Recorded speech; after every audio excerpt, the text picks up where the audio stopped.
Hi YouTube, it's Alan Sagano. I'm the president of ADS Consulting Group, and today's topic is about labeling the date your computer equipment went into service.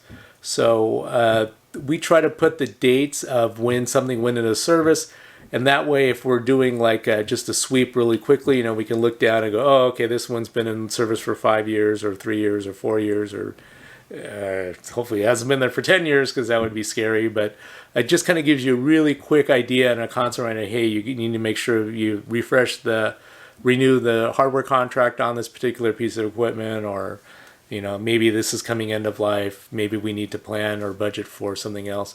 It kind of ties into budgeting that I kind of had a quick blurb in another video of things to plan for in 2023. But we found that to just be just a really useful sound. It takes 2 seconds. Get a labeler like this one. This is our Mini Me labeler.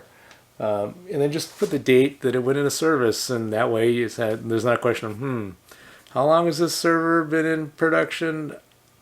And if you're like me, what, it's been in service? We just put that in last year, didn't we? And it's like 3 years old already. So I mean, it just time flies when you're having fun. So that's our tip of the week. It's really simple. It's helped us just manage things a little bit better and prevent things from falling through the cracks. If you like this content, please boink, hit the subscribe button, boink, hit the like button. It does help out the channel. Thanks a lot for listening. Stay safe out there, and we'll talk to you soon.